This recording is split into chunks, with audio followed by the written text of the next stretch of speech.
What's going on, everybody? This is Marcus Black Married Debt Free, and I would like to welcome you to another episode of the Quick Cast powered by Black Married Debt Free. And hopefully you see the cover art of this video if you're watching this on YouTube.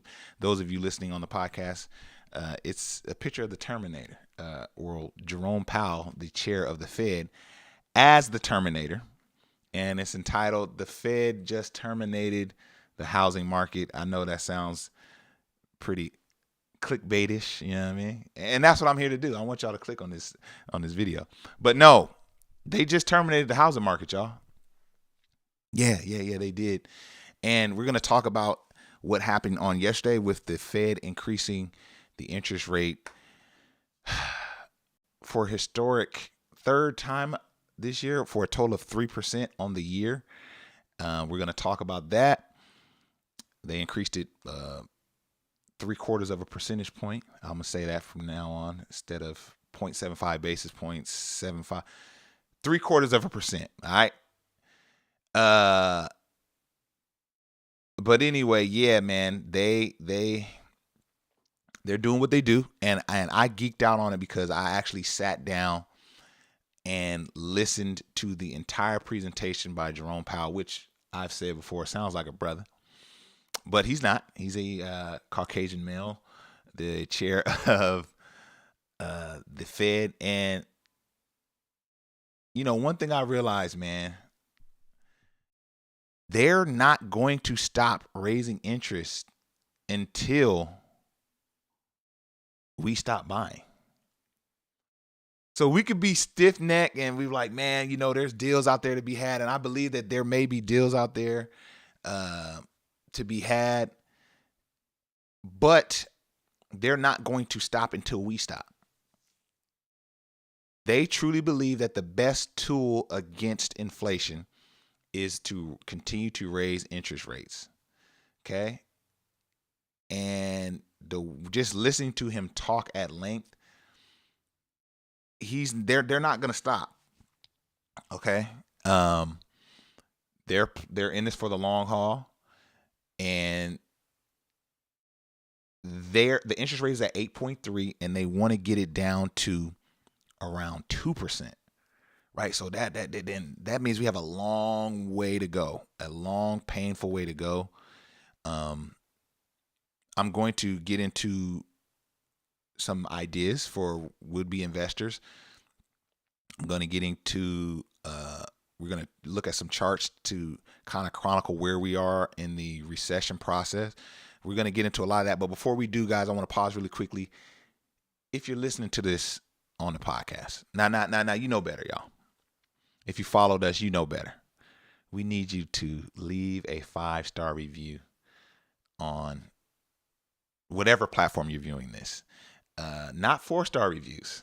Okay. We appreciate the 4-star reviews, but we don't want them. All right. You can keep your 4-star reviews.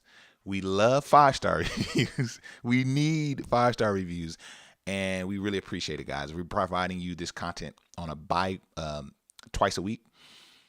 And so we truly appreciate all the subscriptions on YouTube and the shares on social media. That's the only way we're going to keep this thing going is with your help. So we truly appreciate it. So yeah, we got a question. Neon B. Smith, what media outlet do you read for your housing information? All of them. All of them. Forbes, CNBC, Realtor. Realtor has a lot of good up-to-date stuff. Yahoo Finance, Wall Street Journal, anything I can get my hands on, I'm consuming. And then also, you can go down your YouTube rabbit holes. There's a lot of influential people on YouTube that, I respect that have their pulse on this. So yeah, it's all there. It's all there. But we're going to get into it, guys, because like I said, the Fed is hell bent on doing this. And for would-be investors, right, like Shire and I, we've been investing in out-of-state rentals since 2018. We acquired 3 last year. Our goal is to acquire another 2 or 3 this year. And, I'm going to be honest with you guys. we have been packaging together some information. We've been working on it for 3 years to help folks get their first deal. And we're going to be rolling it out soon, but we're definitely going to be postponing the rollout of this because, let's talk about pivoting. And I want to say this: a delay does not mean denied, right? You may need to delay your investing, your real estate investing. Now, I'm not saying there's not always a deal to be made. If you find a great deal, great. If you're a cash buyer, you may be able to shine in this current market. But after listening to the Federal Reserve Chairman Jerome Powell, he's not going to stop raising the interest rates until we stop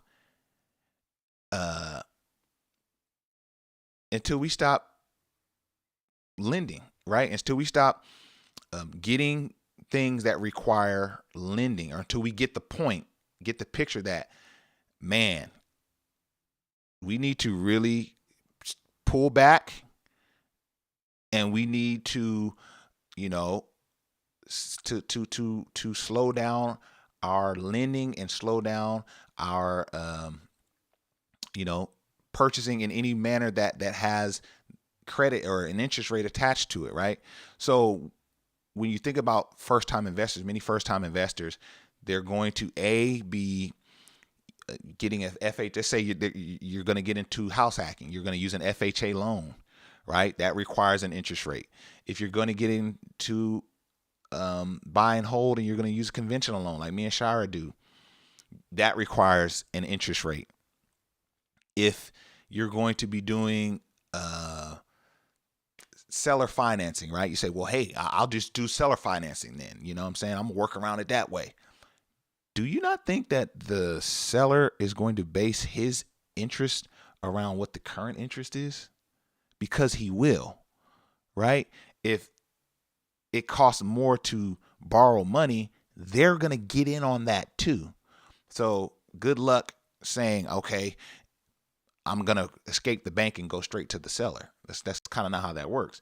If you're doing hard money lending, don't you think they're going to base their points, their interest rate on the current market? If the current market is inflated, don't you think they're going to inflate their return as well? So that's something we have to look to. Niambi's saying the NACA program allows you to buy down your interest rate. That's great. You can do that. That's going to require some more out of pocket expenses. But yeah, there are ways to do it. And I encourage you to look into those ways, and try to take advantage where you can. But I don't want us to be stiff-necked, right? I don't want us to buck against the system too much when there may be opportunity in the interim. And if you followed us, you know that I preach that there will be opportunity after this. There's going to be extreme opportunity after this. But if you just really want to get into investing now, what do you do when the interest rates are high like this? You can, buck against the system, or you could say, you know what, in this season, I'm going to pivot, right? So that's what Shira and I have been doing and will continue to do. In regards to our 401k, we're both contributing to the max on our 401s, right? Our kids have UGMA accounts. We're contributing to those. We both have Roth IRAs. We're contributing the max to those. We have regular brokerage accounts that we're contributing. So we're doubling down on our saving of money. We're doubling down on our stock market investing. Why are you investing in the stock market instead of saving and pursuing real estate in this season? Well, the returns on real estate via the high interest rates from the feds aren't conducive to forcing a square peg in a round hole. Whereas the stock market, because of the announcements in the economy and because of the distrust by folks, the stocks are down now. So what does that mean for people on the sideline with real estate dollars that can't really do real estate right now? You can pivot those dollars into the stock market where you're now able to get more shares for less money. Somebody says it's a perfect time for veterans to buy homes. Yeah. But here's the thing though. So on a no down payment loan, great. You don't have to pay down payment, right? Veteran VA loan, there's no down payment required. That's great for your out-of-pocket expense, but you're still mortgaging the remaining balance, actually the entire balance of the home, right? That's still susceptible to interest rates, high interest rates. Right now, the interest rates per Forbes are at 6. Let's put it on the screen here. We're looking at 6.46 as of yesterday for a 30-year fixed rate mortgage. So that affects VA loans. That affects any type of loan. Anything with the word loan attached to it is getting hit side to head by what the Fed is doing. And the Fed, they're not going to stop until they see us stop en masse. They're not going to stop until they see spending pretty much come down to a halt. Their plan, as you get, like I said on the front end of the video, is to terminate the housing market. They see housing, they see credit, they see lending currently as a luxury. And their number one priority is to bring down the price of goods and services. They don't care that you want to build an investment portfolio. As a matter of fact, they want to stop you from building your investment portfolio at the moment. In a real estate investment portfolio. They don't care that you want to buy your first house. They say you want to buy your first house, we're going to make it so hard and so cost ineffective for you that you think twice before doing it. And so this stream is about, what does that mean for us? Do we pivot? Vets have lower rate and can refinance later. You're playing a dangerous game, but yes, you're right. Their rates may be a little bit lower. Miguel says it's a terrible time to buy a home. Look, guys, you're looking at somebody that loves real estate investing. Like I told you guys, we were in a Black Married Debt Free was getting ready for a huge transition, heavy into real estate topics and real estate investing. But when I saw that gentleman talk yesterday, there's going to be pain for home buyers. There's going to be pain for home buyers for the next 6, 8, 12 months. And so it's not a good time. I got real estate agent friends. I got broker friends. I got investor friends. We're headed for we haven't seen the worst of this thing yet, y'all.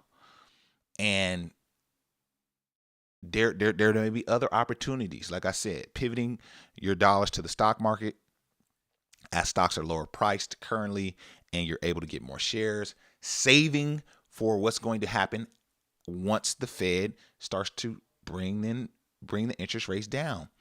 If you've stockpiled your money, see, you could do one of two things. You can make a bad purchase now because you just want to prove to yourself that you could do it, right? And you can, like Don says, you could hope to refinance later. You always have that option, but you're on the hook until, you're able to refinance, right? Or you can save your money, get ready, position yourself, get your credit right. A lot of us need to get our credit right. A lot of us need this season to boost our credit score because your credit plays a pivotal part in your interest rate when you're getting a loan. We can focus on those things. We can educate ourselves. We can position ourselves to when the interest rates come down, which I'm getting ready to show you on this chart. You can get 5 homes in a year instead of getting one bad home now. You see what I'm saying? So it's all about how you look at it. We're going to get into projections. Niambi says, "Wow, can't wait to hear your projections on when the interest rates will go down." So let's get into it. Let's get into it, y'all. This is when I geek out. This is when I get excited. All right. So let's pull this up real quick. Let me pull up the screen. We're gonna put it on the screen here. Get my big head out the way. So this is a chart that chronicles all the recessions going back to 1954. And I want you to, first of all, look at how crazy it was lit in 1980. When I get off this live, I'm calling my parents because I want to know what the devil was happening in 1980. I mean, this is terrible. I mean, I don't know what happened here. But anyway, moving forward. So the blue line is is going to highlight, for those of you listening on the podcast, you're going to want to go over to YouTube and check this out. So the blue line highlights the Lord, what am I trying to say? Employment rate. Okay. And this black line is the interest rate hikes, right? So let's go back to 2008. As you can see, this is around 05, 06, 07 is when the Fed started to turn up the interest rates then, right? When they turn up the interest rate, when they begin to bring it down is when the true meat of the recession starts. The true meat of the recession kicked in when they began to taper the interest rates down, okay? And when unemployment began to go up, that is when it spun into the full-fledged recession, right? So what we want to do, we know that currently the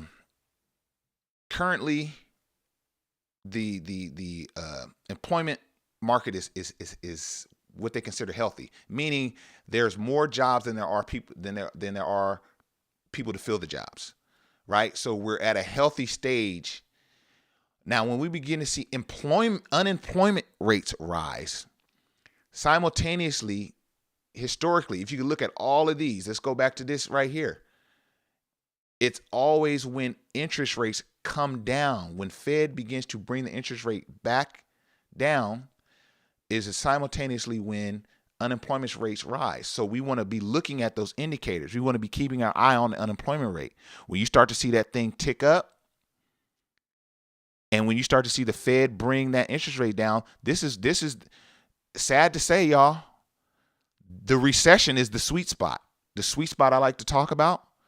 Look at each recession here, same thing. The interest rates go up prior to the recession or on the front end of the recession. When they start to bring it down, what happens to the unemployment rate? Unemployment goes up. Let's go back to 1990, 1987, 88. They're bringing the interest rates up. They start to bring the interest rates down. And what happens to unemployment? Unemployment rates begin to go up. There's your sweet spot right there. You see the circle right there? Those are your sweet spots. When that interest starts to come down, historically is the same time when unemployment rates rise. Now let's go to the pandemic. Now the pandemic wasn't technically a recession, but it was an economic trauma. So let's talk about the recession here. At around 08, 09, at around 2018, 2019, the Fed began to bring the interest rates down. They had them kind of going up. They began to bring the interest rates down heading into the pandemic. Me and Shira got 3 homes when the interest rate was at its lowest. Now, unfortunately, simultaneously, what happened to unemployment? It went up. Now, we know it went up because folks just couldn't go to work. But the charts don't lie that when unemployment rates rise, it's usually when the Fed starts to turn their interest rate down.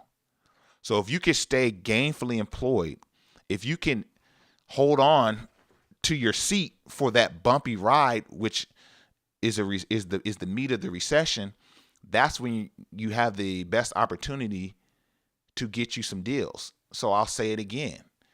a delay is not a denial. And do you want to buy, let's pull up this chart again. Do you want to buy one deal here? Let me move my head off the screen, my big head off the screen. Let's see. Do you want to buy one deal here when the interest is going up, or do you want to buy 5 deals here? Now, this I want you to look at is where we're at now. Okay, so right now, unemployment is rates are low, and what is the Fed doing? They're bringing the interest rate up. We don't know how high this is going to go, but judging on history, when they begin to bring this down, simultaneously, you're going to see the unemployment rates rise. Those are your indicators. Those are the things you should look out for. Those are the things that tell you, let's go, let's go. So instead of, like I said, instead of bucking against the system now and saying, man, I'm an investor, man. Nah, man, there's always a deal to be had, man. I'm gonna do this. I'm gonna do this hack. I'm gonna get this. I'm gonna do that. Why don't we prepare ourselves? Why don't we take a beat? You know what I'm saying? I like that. I heard somebody say that. Take a beat, breathe, get our credit together, get our savings together, invest in the market in the interim. This is the time to invest in the market, because the market is going crazy because they see these things and they see the volatility. And so the market reflects that. Well, that's the time when smart individuals say, oh, I'm gonna kill that right now. That's what I'm gonna do now. Why don't we take that approach? Get ready for the rebound, which just you can see cyclically this has happened before. And then when the interest comes down, you unload on the housing market. So this is how you take something bad and turn it into good. Let's see what we got on the comments here. Let's see. Don Blackwell says, great insight. Appreciate that, Don. Appreciate it, bro. Miguel says, easiest way to get a house is to buy a modest house with minimum down and move every year. Yeah, there's strategies, man. There's a lot of strategies. Niambi says, the patterns of it all and who this normally impacts negatively is a pattern too. Now, let's get into that. Niambi, I like that.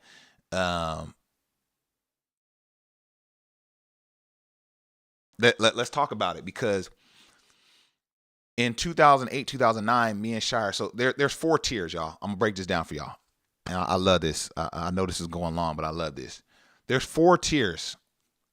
You got poor. That's the folks that's homeless. They're already, the Bible says the poor will be with you always, right? So you could come out of that, but it's harder to come out of that. Poor.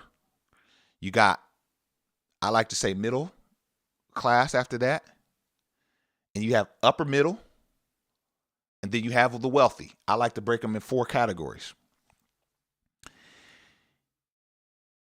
We know that recessions are cyclical every 10 to 12 years, right? A lot of this, as you can see by the charts that I showed earlier, the recessions are triggered by the interest rates.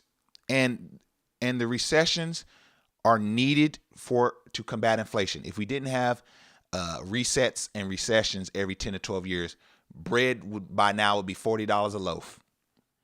So we need that to keep everything balanced. But here's the bad part that Naomi is talking about.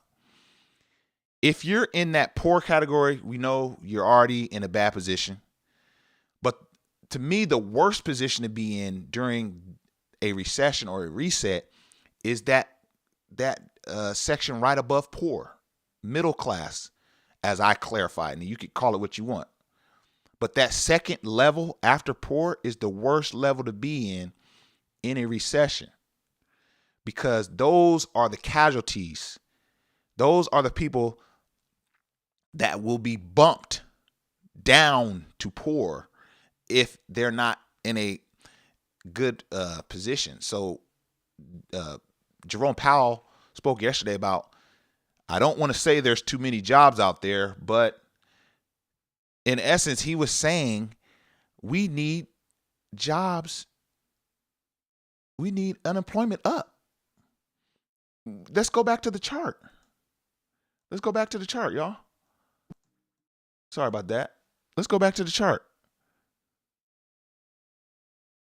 We need unemployment up.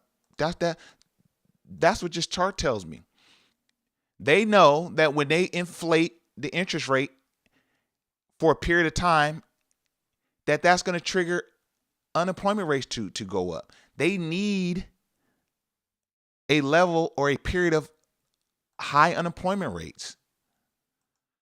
So if you're not gainfully employed, or if you're not in a high income position or high income skill, and you're in that tier just above poor, he's pretty much saying we need to sacrifice that class of folks for the greater good.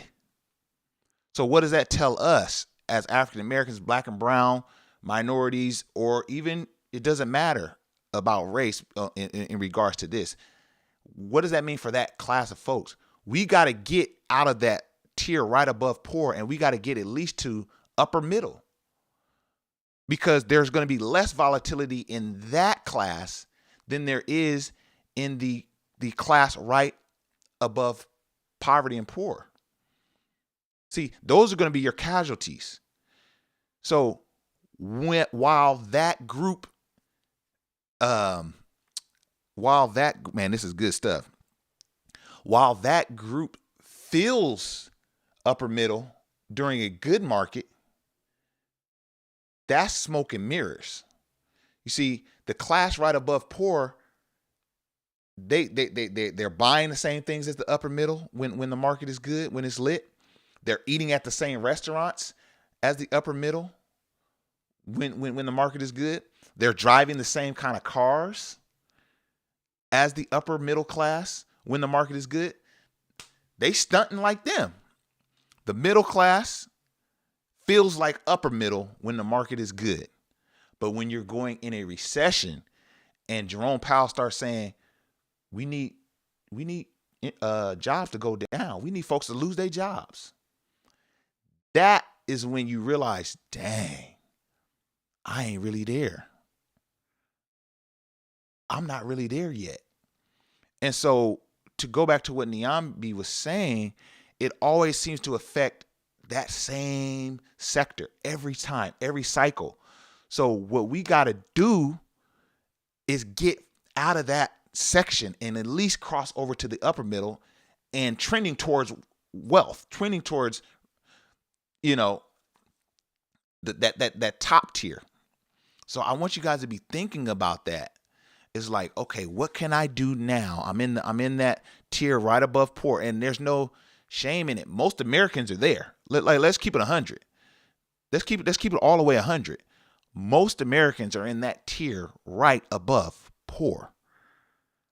And like I said, when the market and the economy is doing well, you feel better than you really are being in that category. We need to get to the upper middle class, not just the middle class. We need to get into the upper middle, and we need to be trending towards the wealth top, 10, 5, 3%. And so that's the only way we're going to survive these things. That's the only way that these things like recession and these moments in history feel like we can see the opportunity in it. That's the only way you're going to be able to see these moments as opportunity and not opposition. So next cycle after this 2023 or whatever recession, the 10 years after that, we don't want to be in the same class. We need to be in the higher class after this recession. So, man, that was great stuff, Niambi. Appreciate that. MSM says, if someone's single and has to put down 20% on a house, when do you think when do you think would be the best time to purchase? So we kind of touched on that. MSN, it's, you can't really put a time. You could put a timeline to it, but I can't give you a date. But what you can do, man, is we have to study the economic indicators. We can't just okay, so I'm gonna go on another rant. In 0809, I was in my early 20s, married young. I wasn't thinking about this stuff, right? The economy was doing what it do. All I knew is I needed to go to work. I needed to put gas in my car. I needed food on the table.